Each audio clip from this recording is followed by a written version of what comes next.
That Infernal Machine, the Biella series, Chapter 2. Read by the author. Biella, still deep in thought from the discussion on appropriateness, got up to scroll through the campus, wanting to give her thoughts time to permeate her being. But Shar, a quietly adventurous girl, gifted with an exquisite sense of comprehension beyond words, approached her. Biella? She started somewhat shyly.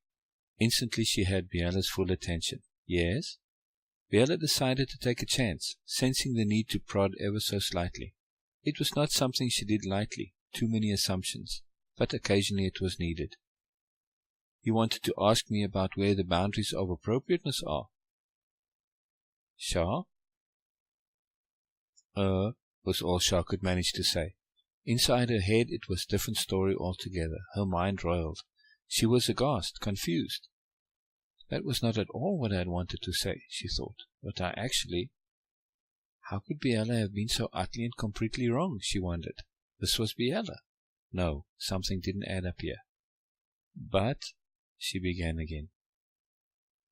I don't know what to say, said Shar, an expression of, that's pretty much says it all on her face. How do you mean, Shar? Biella asked. They were strolling now, along one of the numerous paths through the extensive gardens. Strolling, Biella knew, was an excellent mechanism for removing the awkwardness of pauses in conversation. When strolling one could say as little or as much whenever one wanted. Biella loved that. Things could flow as they came.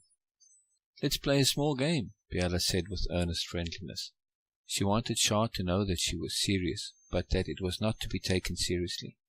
You simply only say the very next thing you are forced to say out loud, okay? Shar almost said okay as an automatic response, but caught herself.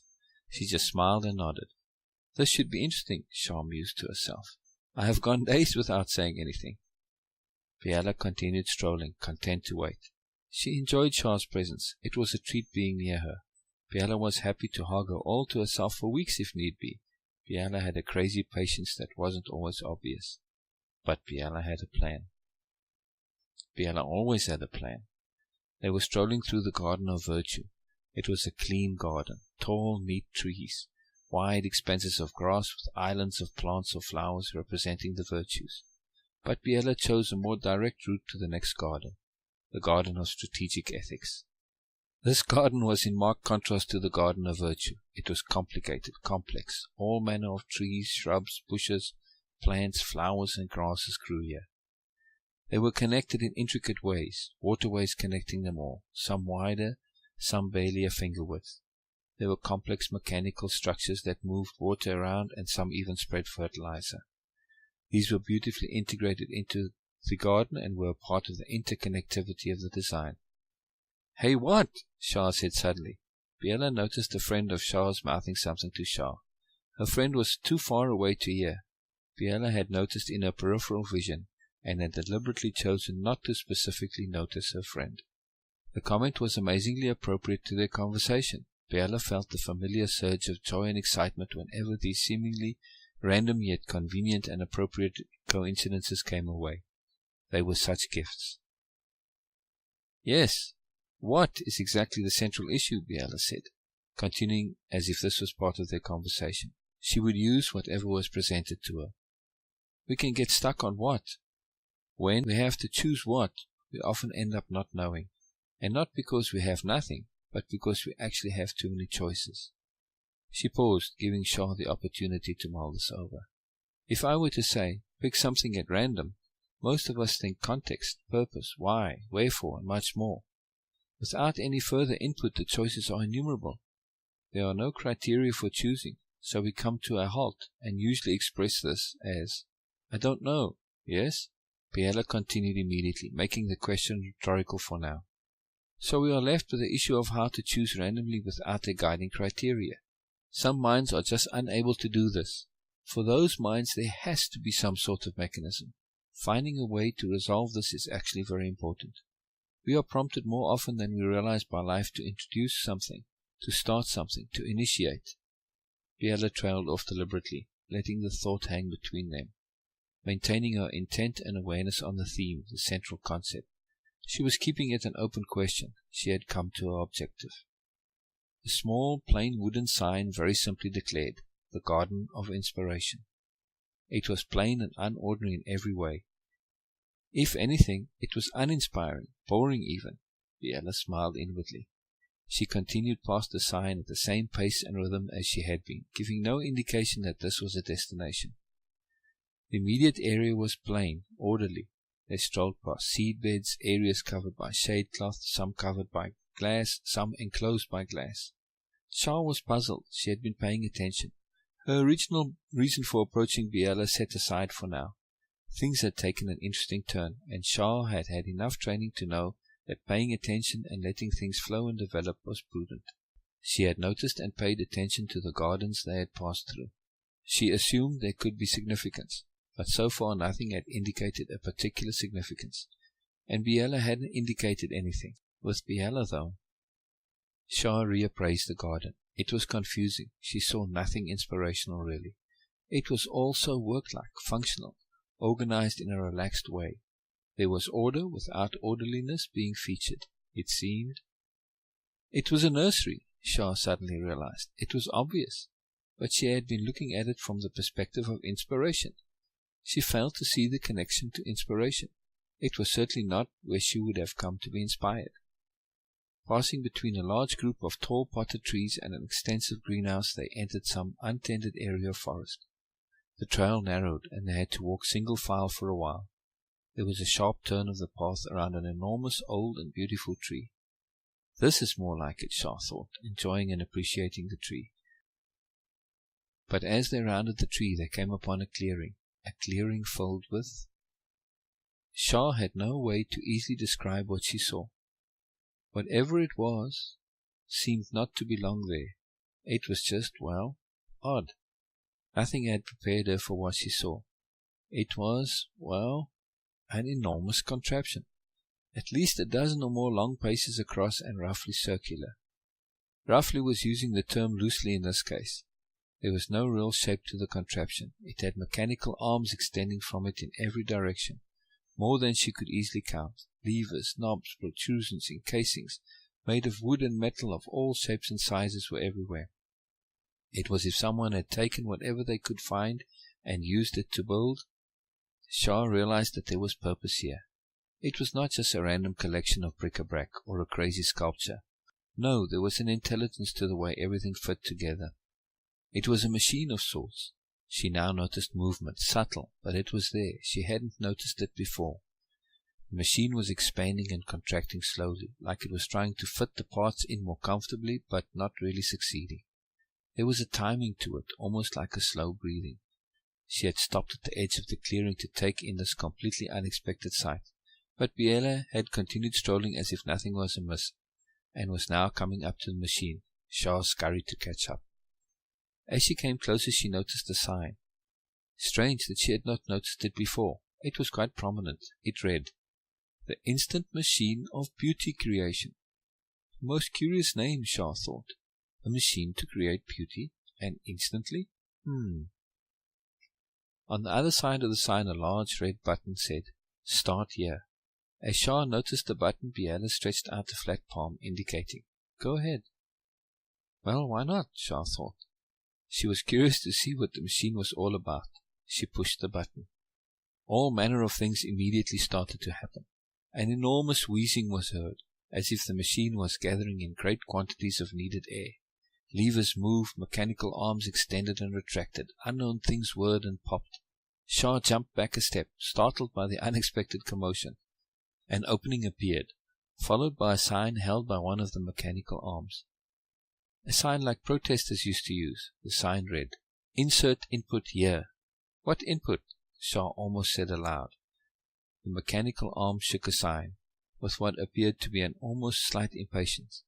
Shar noticed a large table off to the side of the machine with an array of objects on it. She stepped closer to examine them. They were common household objects.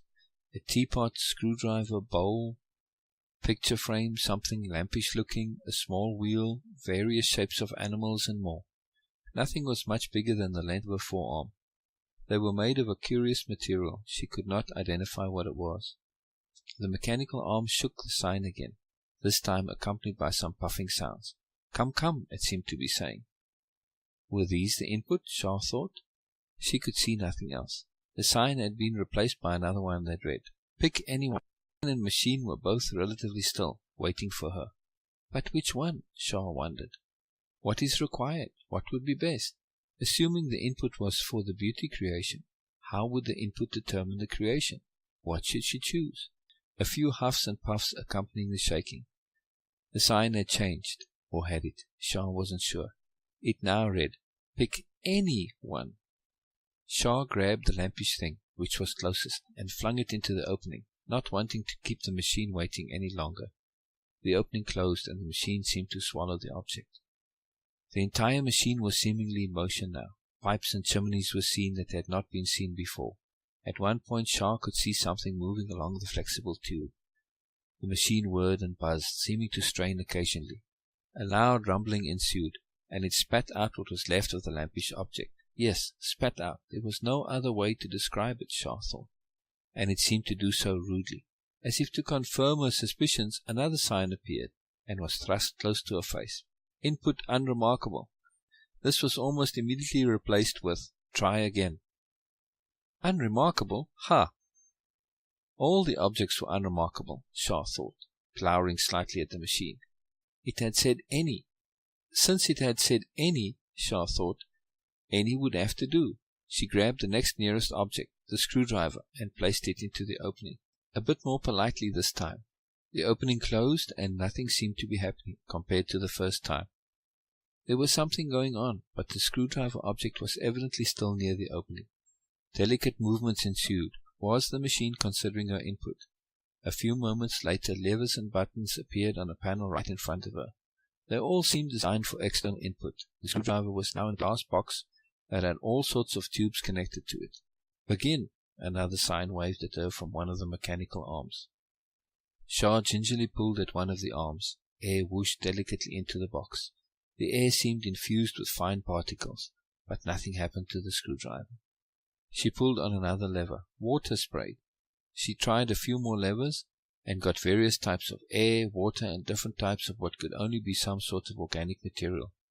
She tried a prominent-looking button. Light flooded the box. The screwdriver began to change. Its shape dissolved, and small, multiple, tendril-like protrusions began to appear. The tendrils seemed to be floundering. A mechanical arm hastily dropped in a sign from above her, holding it upside down that urged, "Adjust! Adjust!" Shar grabbed at some of the levers that had previously not done anything. One of them produced a frame of sorts. The tendrils lashed onto the frame. Other levers seemed to push them this way and that, but no guidance was evident. Shar continued to work the levers, getting into the spirit of it now that she could see some effect of her efforts. Just as she was starting to feel like she was getting the hang of it, the machine shut the adjustment panel down, and whatever was in the glass box was ejected. Ejected being a very polite way of describing the process. Signs emanated vigorously from the machine. Unconnected, boring, unfocused, and even one that read, "What were you thinking?" They shook, quivered, and waved at her. The machine seemed almost indignant. One sign, high up above the signs in the machine, twirled by a long arm, read, "Come on." Shar felt a twinge of irritation. What was going on here? But she was determined. She was adventurous in her own peculiar way, and loved it when she was made to think. This was certainly a most thought-provoking machine. It also provoked a lot more. Shar put a lid on those feelings, resisting an urge to stick her tongue out at the machine. Infernal thing. What am I missing? Shar thought earnestly. Take a moment, Shar told herself, remembering one of the sayings she had been taught. When faced with overwhelming odds, retreat for a moment and reassess.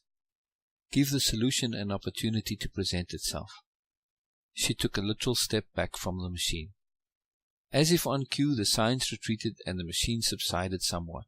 Just a steady, slow tap, tap, tap was heard. The machine was waiting, not patiently, but it was waiting. I too can wait, Shar smiled at herself.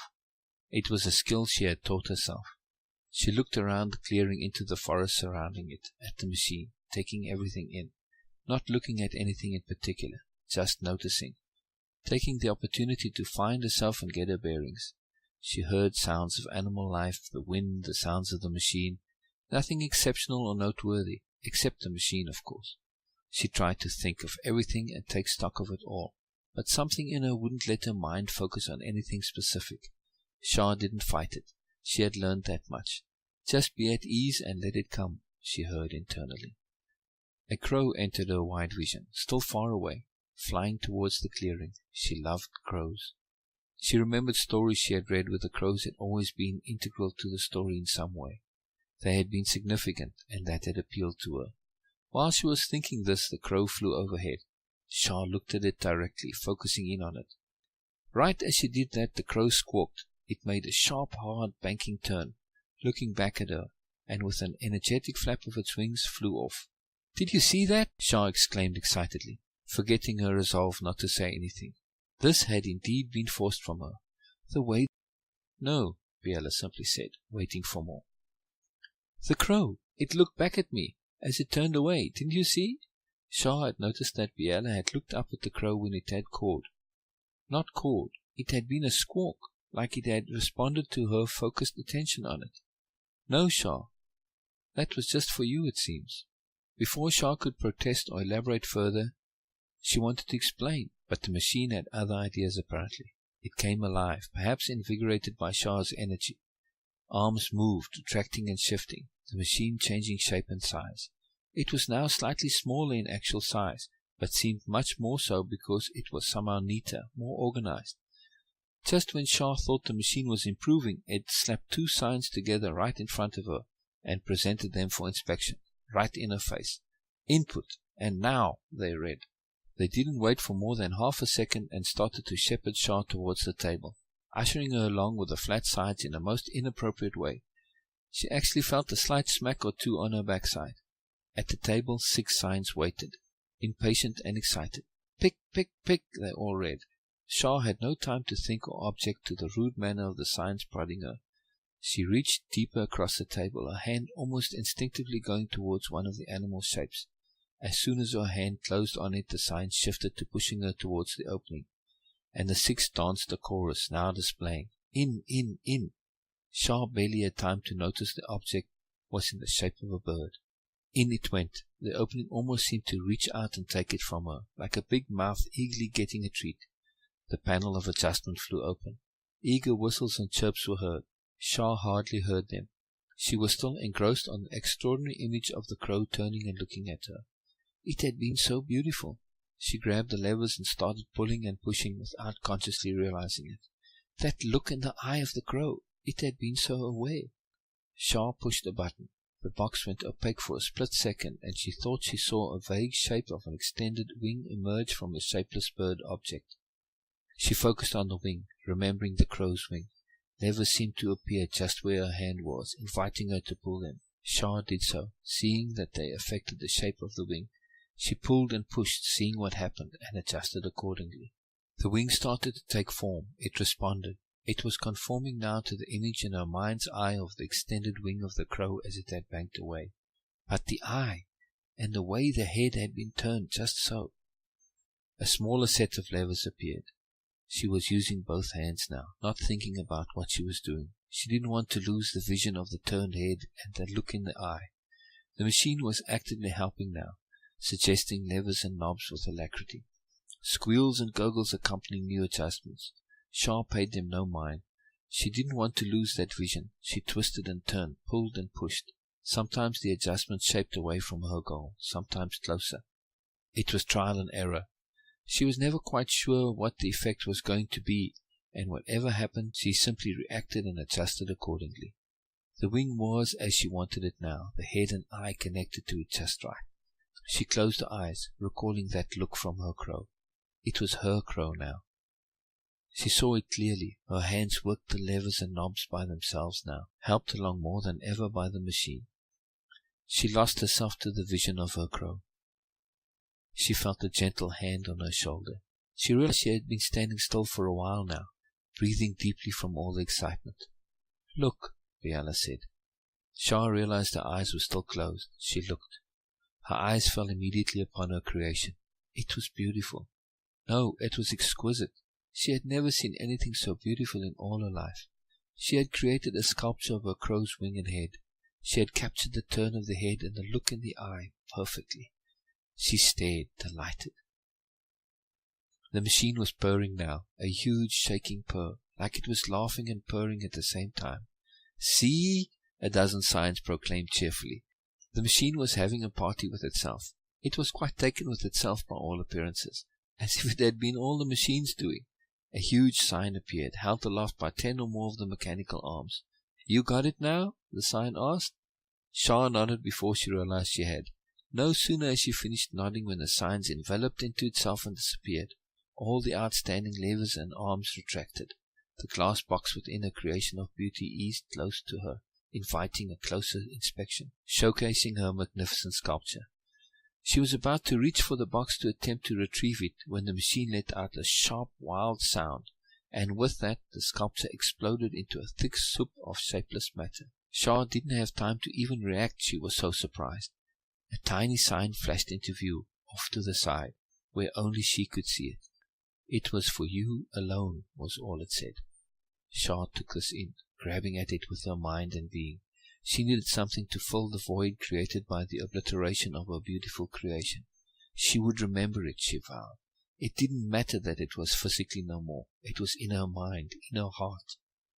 The shock of that sudden turnaround had galvanized her emotions, sharpening the remembrance and locking it in for all time. She would never forget now. A shy sign emerged tentatively near a very battered panel. It read, "Kick me." Shar didn't hesitate to oblige, adding a few extra for good measure. "Infernal machine," she growled, but a huge grin replaced the growl before she even realized it. Biella was laughing so hard that she was almost choking. There was no making fun, Shar realized. It was the laughter of pure joy, the joy of shared experience, and the joy of a great gift. "You too?" Biella nodded, wiping away some laughter tears. She smiled with an enormous warmth at Shar and hugged her fiercely, whispering, "Never forget it all." Biella and Shar were back in the Garden of Reflection. It had been cut into a high, steep part of the mountain, with many small areas and spaces. They were private, secluded, peaceful. There was an innate remoteness to the special areas. They were looking down on a river running through a narrow gorge. "The items were seeds?" Shar asked. Biella just nodded. "But how?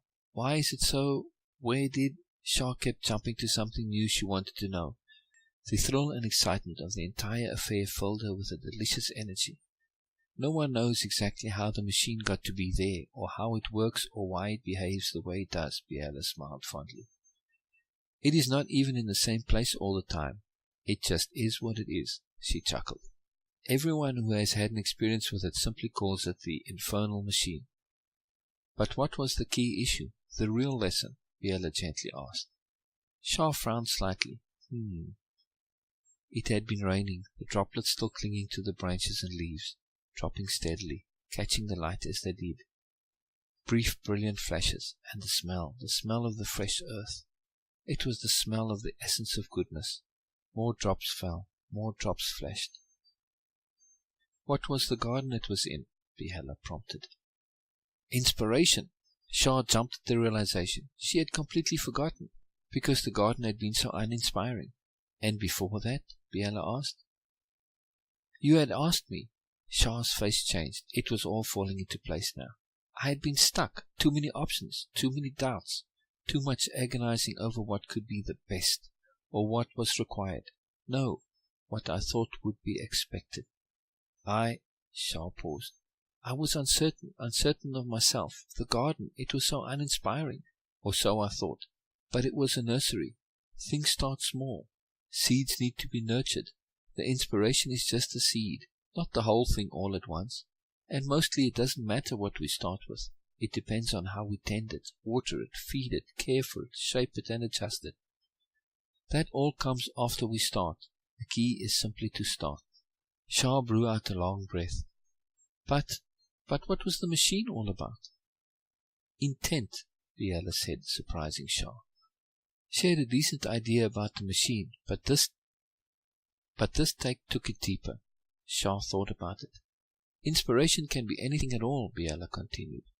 "It doesn't really matter, yes? It is what is done afterwards that matters. We can enhance the process via intent." Yes, I can see that. Having an intent shapes and guides the entire process, inspires the entire process. It fuels and motivates. It energizes, keeps us focused. It powers us and adds to us from beyond ourselves. Shar was overwhelmed by the realization, the power of it, the power of intent. But, she looked imploringly at Biella. But what if we don't have any intent? Biella said for her. That was the purpose of the machine, she said, emphasizing that. If we don't have an intent, we just have to wait. It was almost a shout from Shar. We just have to wait and pay attention, wait with peace and with joy. What excited her the most was that she now had a tool, something she could use, something that would help her break those deadlocks of choice and more. She felt the possibilities inherent in that awareness. But this was a roller coaster. But how often do we get special inspiration like your crow? Biella shifted closer and put her arm tenderly around Shar, as if preparing her for bad news. She leaned a bit closer. All the time, she half shouted into Shar's ear, following by loud laughter. Shar was shocked. It was so unexpected. Biella was enjoying her joke. Sorry, she said. I couldn't resist. You were so prepared for the worst. If anything, that machine should have taught you not to have any expectations. Yeah, I guess I deserved that, Shar said, a touch ruefully. And really, those special occurrences happen all the time. We simply need to tune in. They are connected to the greater flow of things, and they are especially connected to the thread of ourselves. We need to learn to pay attention to what is going on inside of us and to what is going on in the larger outside of us. Shar looked into Biella's face and eyes at the use of that odd phrasing, but Biella had not misspoken. We are much more than we are aware of, Biella said. We have to make peace with that knowing, and accept that we can only know small parts of our larger self at any one time. It is as if our awareness is a spotlight shining into that darkness. We can widen the beam considerably, but it is still only a fraction. Biella turned to face Shar, looking deeply into her eyes. Those occurrences, those happenstances, those anomalies, they are how we communicate with ourselves and with the world also. But it is more than that. They are the gifts of power from ourselves to ourselves. It is how we set up and establish intent. We simply have to wait and watch with awareness. Shar closed her eyes, taking it all in. Biella gently kissed her on her forehead. Now, Biella said, what was it that you had wanted to ask me? Biella never forgot relevant points. Nothing really, Shar said sheepishly. I just wanted to tell you I liked the way you walked. Their joyous laughter roused amused crows from the trees. From the trees. From the trees. From the trees.